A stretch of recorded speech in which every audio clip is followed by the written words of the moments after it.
Urdu novel انتقام قسط number 159 bye Urdu داستان۔ اس وقت قبرستان میں دو لڑکیاں ساتھ ساتھ بنی ہوئی دو ایسی قبروں کے سرہانے کھڑی دعائے مغفرت میں مصروف تھیں جن میں ان کے والدین دفن تھے۔ وہ دونوں الگ الگ قبروں کے سرہانے کھڑی تھیں، لیکن ان کا غم یکساں تھا۔ دونوں نے اپنے سب سے قیمتی رشتوں کو ایک ساتھ کھونے کا غم اٹھایا تھا۔ ہوتا ہے نا کہ ماں چلی جائے تو باپ بچوں کے سر پر دست شفقت رکھ کر انہیں دلاسا دیتا ہے کہ میں تو ہوں نا، میں اب بھی ہوں جو کڑے سے کڑے وقت میں تمہارا ساتھ دوں گا۔ باپ چلا جائے تو ماں اولاد کو اپنے آنچل میں سمیٹ کر احساس دلاتی ہے کہ میں کمزور سہی پر اپنی ممتا کی طاقت سے تمہاری طرف بڑھنے والے ہر طوفان کا رخ موڑ دوں گی۔ لیکن دونوں لڑکیوں نے بیک وقت ہی یہ دونوں رشتے چھن گئے تھے اور وہ صاحبان سے محروم ہو کر کڑی دھوپ میں کھڑا محسوس کرتی تھی۔ اے اللہ، میرے باپ سے کوئی گناہ کوئی لغزش ہوئی ہو تو اسے معاف کر دینا اور انہیں اپنے پاس بہت پیار سے رکھنا۔ پہلی لڑکی کے ذہن میں یہ دعا مانگتے ہوئے کچھ باتیں گردش کر رہی تھی اور اس سے خوف محسوس ہو رہا تھا کہ بے شک اس کے والدین نے جو کچھ کیا اس کے بھلے کے لیے کیا، لیکن وہ صلہ رحمی کے خلاف تھا اور کچھ پتہ نہیں تھا کہ وہ بہت بخشنے والا اس چھوٹی سی بات پر ان کی گرفت کر لیتا۔ بہت دیر تک والدین کے حق میں دعائیں مغفرت کرنے کے بعد اس نے اپنی نم آنکھوں سے اپنے چہرے پر ہاتھ پھیرا اور پھولوں کی پتیوں سے بھری وہ اضافی تھیلی اٹھائے جسے وہ ہر بار یہاں آتے ہوئے ساتھ ضرور لاتی تھی۔ اس تھیلی میں موجود پھولوں کی پتیاں ان دو قبروں کی ہوتی تھیں جن کے سرہانے وہ دوسری لڑکی کھڑی ہوئی تھی۔ اس لڑکی کو اس نے دوری سے دیکھ لیا تھا اور حیران ہو رہی تھی کہ وہ بگڑی ہوئی جسمانی وضع، لقوہ زدہ منہ اور سنولائی ہوئی رنگت والی لڑکی کون ہے۔ اس لڑکی میں کچھ بھی تو اس کا جانا پہچانا نہیں تھا، لیکن پھر بھی ایک شناسائی کا احساس تھا۔ جلد ہی اس کے احساس کی وجہ اس کی نظروں کی گرفت میں آ گئی۔ یہ اس کے دوپٹے سے نکل کر رخسار پر آ گرنے والی برے بالوں کی وہ لٹ تھی جو اگرچہ ماضی کی طرح اس کے چہرے کی دلکشی میں اضافہ نہیں کر رہی تھی، لیکن خود اپنے اصل میں قائم تھی۔ بشرا! اس کے لبوں سے ایک سرگوشی سی بلند ہوئی اور وہ بھاگتے ہوئے اس کی جانب بڑھی۔ اگرچہ اس کی راہ میں کئی قبریں آئیں جن سے بچ کر نکلنے میں اسے دشواری پیش آئی، لیکن پھر بھی وہ بھاگ کر بڑھی۔ اسے اندیشہ تھا کہ دیر ہو جانے کی صورت میں وہ غائب ہو جائے گی۔ بشرا! اس کے قریب پہنچ کر اسے پکارا تو چونک کر مڑی اور ایک پل میں ساکت سے دیکھتی رہی۔ بشرا میری جان، کہاں کھو گئی تھی تم؟ لڑکی نے خود ہی شدید جذباتی انداز میں آگے بڑھ کر اسے گلے سے لگا لیا۔ تو یہ تم تھی؟ میں قبروں پر پھولوں کی سوکھی پتیاں دیکھ کر سوچ رہی تھی کہ کون ہے جو یہاں آتا ہے۔ اس اپنی پرانی سہیلی کے گرد اپنا بازو پھیلا کر اس کے والہانہ پن کا جواب دیا اور آہستہ سے بولی۔ اس کے ہاتھ میں موجود پھولوں کی پتیوں سے بھری ہوئی تھیلی پہلے ہی اس کی نظروں میں آ چکی تھی۔ ممی پاپا کے بعد اکثر میرا یہاں آنا ہوتا ہے تو انکل اور آنٹی کی قبروں پر بھی حاضری ضرور دیتی ہوں۔ تمہارا مطلب ہے انکل اور آنٹی؟ بشرا نے اپنا جملہ ادھورا چھوڑ دیا۔ ہاں، وہ نہیں رہے۔ ایک روڈ ایکسیڈنٹ میں دونوں ایک ساتھ چلے گئے اور مجھے تنہا چھوڑ دیا۔ عزیز سہیلی کا شانہ میسر آیا تو آنسو آنکھوں سے یوں امڑ پڑے جیسے ماں باپ کے جنازے کے سامنے رکھے ہوں۔ مجھے سن کر بہت افسوس ہوا یار، تمہارے اس غم کو میں نہیں سمجھوں گی تو کون سمجھے گا؟ اس کی نظریں اپنے والدین کی قبروں کا طواف کرنے لگی۔ کاش ممی پاپا نے مجھے اس وقت تمہارے غم کو سمجھا ہوتا، وہ تمہیں سہارا دیا ہوتا۔ اس کے لہجے میں گہرے دکھ اور شرمندگی کی جھلک تھی۔ انہوں نے غلط نہیں کیا تھا راہیلا، میں جن حالات میں گھری ہوئی تھی ان میں جو بھی میرا ساتھ دیتا اسے نقصان پہنچنے کا احتمال تھا۔ انکل آنٹی نے تمہیں مجھ سے دور رکھا اور کوئی زیادتی نہیں کی، بلکہ وہی کیا جو ان کی محبت کا تقاضا تھا۔ اس نے اس کی شرمندگی دور کرنے کی کوشش کی۔ جو بھی ہے، مجھے ہمیشہ افسوس رہے گا کہ میں تمہارے مشکل وقت میں تمہارے کام نہیں آ سکی۔ وہ دوستی کیا جو وقت پڑنے پر دوستی نہ نبھا سکے۔ پرانی باتیں جانے دو یار، جتنا ان باتوں کو یاد کرو گی اتنی ہی تکلیف ہوگی، بشرا نے اسے ٹوکا۔ تکلیف کا لفظ تو بہت معمولی ہے بشرا، تم اس حال میں دیکھ کر میرے دل پر جو گزری ہے اسے لفظوں میں بیان کرنا ممکن نہیں ہے۔ اسے اپنی خوبصورت دوست کو جس پر یونیورسٹی کے کئی لڑکے فدا تھے اس حال میں دیکھ کر واقعی شدید رنج ہوا تھا۔ اس کے سامنے جو بدحیت وجود موجود تھا اس میں سے پرانے بشرا کو تلاش کرنے کے لیے بہت محنت کرنا پڑتی تھی، تب جا کر اس کی کوئی معمولی سی جھلک دکھائی دیتی تھی، اور یہ چیز راہیلا کو اتنی اذیت دے رہی تھی کہ بار بار اس کی آنکھیں چھلک رہی تھیں۔ جب ہم ظالم کے خلاف کھڑے ہوتے ہیں نا تو وہ پوری قوت سے ہم پر حملہ آور ہوتا ہے کہ ہماری آواز کو دبا سکے۔ حق کا علم بلند کرنے والوں کو ہمیشہ زخم کھانے پڑتے ہیں۔ مجھے بھی اپنے سچ اور حق کے بدلے میں بہت کچھ سہنا پڑا، لیکن میں اسے بھی اپنی بڑی کامیابی سمجھتی ہوں کہ میں نے اپنے والدین کی تربیت کے مطابق ظلم کے مقابلے میں ہتھیار نہیں ڈالے۔ میں مشکل سے مشکل حالات میں بھی اپنے عزم سے محروم نہیں ہوئی اور اللہ کا شکر ہے کہ آج اس مقام پر ہوں کہ مجھے ظالم کا انجام صاف نظر آ رہا ہے۔ اس نے راحیلہ کو سمجھانے کی کوشش کی کہ اس کے ساتھ جو کچھ ہوا اس میں اس کی کوئی کوتاہی نہیں، بلکہ یہ حالات کا جبر تھا جس سے اسے ہر حال میں گزرنا پڑا۔ کہاں رہ رہی ہو آج کل؟ راحیلہ نے اس سے پوچھا۔ بس ملا ہوا ایک ٹھکانہ، بالکل اسی طرح جیسے اللہ نے حضرت موسیٰ علیہ السلام کو ان کے سب سے بڑے دشمن فرعون کے محل میں دیا ہوا تھا۔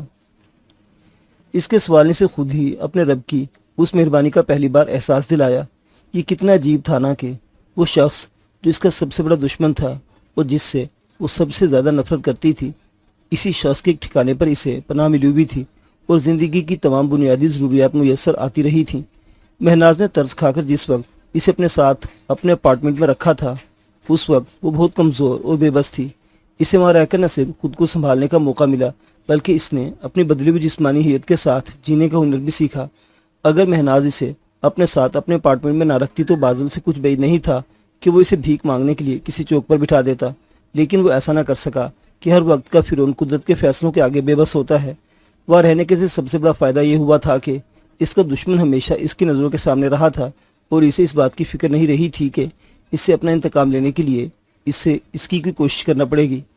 وکی سے رابطہ ہونے کے بعد وہ اپنی بساط بھر ان لوگوں کو بازل کے متعلق معلومات بھی فراہم کرتی رہی تھی، اور اپنے اس سارے صبر کا صلہ اس نے اس صورت میں دیکھا تھا کہ بازل بے بسی کی حالت میں مجرموں کی طرح اس کے سامنے پیش کیا گیا تھا اور اس سے اختیار دیا گیا تھا کہ وہ اس کو اس کے جرائم کی سزا سنا سکے۔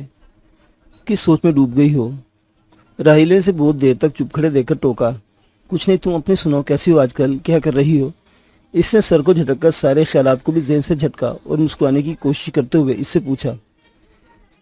یہ قسمت کا بہت بڑا ستم تھا کہ جب وہ مسکراتی تھی تو ماضی کی طرح مسکراہٹ اس کے چہرے کو روشن نہ کر پاتی تھی، بلکہ ٹیڑھا ہو جانے والا منہ مزید ٹیڑھا ہو جاتا تھا۔ یہاں قبرستان میں کھڑے کیا سناؤں؟ میرے ساتھ میرے گھر چلو، وہاں بیٹھ کر اطمینان سے باتیں کریں گے، کچھ میں اپنی کہوں گی، کچھ تم اپنی سنانا، کوئی 2-4 دن کا قصہ تو نہیں کہ لمحوں میں بیان ہو جائے۔ تمہارے گھر؟ راحیلہ کی پیشکش نے اسے تذبذب میں ڈال دیا۔ انکار مت کرنا، ورنہ مجھے ایسا لگے گا کہ ممی پاپا نے تمہارے ساتھ جو رویہ روا رکھا تھا تم نے اسے معاف نہیں کیا۔ راحیلہ اسے تذبذب میں دیکھ کر جلدی سے بولی۔ معافی کیسی؟ میں نے تو اس وقت بھی انہیں غلط نہیں سمجھا تھا، لیکن خیر، تمہاری تسلی اس طرح ہوتی ہے تو میں چلتی ہوں تمہارے ساتھ تمہارے گھر۔ بشرا نے آخرکار ہتھیار ڈال دیے۔ راحیلہ اس فیصلے پر کھل اٹھی اور وہ دونوں اس حال میں قبرستان سے باہر آئیں کہ راحیلہ نے بڑی محبت سے اس کا ہاتھ تھاما ہوا تھا اور بہت دھیمی رفتار سے چلتی تھی کہ کہیں بشرا کو اپنے لنگ کی وجہ سے اس کی تیز رفتاری کا ساتھ دینے میں مشکل پیش نہ آئے۔ نئی گاڑی لی ہے؟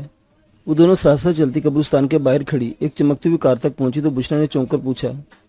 زندگی میں بہت کچھ تبدیل ہو کر نیا آ گیا ہے، ان میں سے ایک یہ گاڑی بھی ہے۔ بشرا کو اس کی مسکراہٹ میں ہلکی سی یاست کے ساتھ کوئی بھید بھی چھپا ہوا محسوس ہوا، لیکن اس نے کوئی سوال نہیں کیا۔ جب وہ اس کے ساتھ جا رہی تھی تو پھر ہر سوال کا جواب بھی مل جانا تھا۔ میں اکثر ان قبروں پر آتی رہتی ہوں، لیکن عجیب اتفاق ہے کہ پہلے کبھی تم سے سامنا ہی نہیں ہوا۔ تم بھی تو آتی رہتی ہوگی نا یہاں؟ وہ دونوں گاڑی میں بیٹھ کر روانہ ہوئی تو راحیلہ نے اپنی حیرت کا اظہار کرتے ہوئے اسے استفسار کیا۔ نہیں، میں نہیں آتی تھی، میں آج ہی آئی ہوں۔ واقعی؟ راحیلہ مزید حیران ہوئی۔ ہاں ایسا ہی ہے، کیونکہ اب سے پہلے میرے پاس نہ مہلت ہی نہ موقع۔ اس کے انداز میں ایک محسوس کیا جانے والا کرب تھا۔ راحیلہ مزید کوئی سوال نہ کر سکی۔ اس کے بعد گھر تک کا درمیانی راستہ خاموشی ہی میں کٹا۔ بشرا نے نوٹ کیا تھا کہ وہ جن راستوں سے گزر رہی ہے وہ ان راستوں سے مختلف ہیں جو کبھی راحیلہ کے گھر کی طرف جایا کرتے تھے، لیکن اس نے سوال نہیں کیا کہ وہ پہلے سے بتا چکی تھی کہ زندگی میں بہت کچھ تبدیل ہو کر آ چکا ہے۔ راحیلہ نے گاڑی جس گھر کے گیٹ کے سامنے روک کر ہارن دیا، اس کے سابقہ گھر سے زیادہ خوبصورت اور شاندار تھا اور دیکھنے سے اندازہ ہو رہا تھا کہ نئی تعمیر ہے۔ گیٹ ایک ملازم نے کھولا اور راحیلہ نے بڑی شان سے گاڑی لے جا کر پورچ میں روک دی۔ ربو کہاں ہے؟ اسے بھیجو میرے پاس۔ وہ گاڑی کا انجن بند کر کے جب باہر نکلی، ملازم گیٹ بند کر کے اس طرف آ چکا تھا۔ جی میڈم۔ وہ فوراً وہاں سے چلا گیا۔ بڑی بیگم صاحبہ بن گئی ہو۔ بشرا نے محسوس کی کہ صرف اس کی گاڑی اور گھر ہی تبدیل نہیں ہوئے تھے، بلکہ وہ خود بھی خاصی بدلی سی نظر آ رہی تھی۔ میں کیا بنی ہوں، بس وقت نے بنا دیا ہے، اس نے مسکرا کر جواب دیا، پھر پہلے کی اس کا ہاتھ تھام کر اندر کی طرف بڑھ گئی۔ ابھی وہ دونوں اندر جا کر بیٹھی ہی تھی کہ ایک 35-36 سالہ چوسی عورت چلی آئی۔ ہاں بھائی ربو، بات یہ کہ یہ ہماری سب سے پیاری اور پکی سہیلی مس بشرا، ان کے لیے تمہیں بہت شاندار سا کھانا تیار کرنا ہے۔ بن جائے گا میڈم، آپ بتائیں کیا بنانا ہے؟ اس نے مستعدی سے پوچھا۔ وائٹ کڑاہی،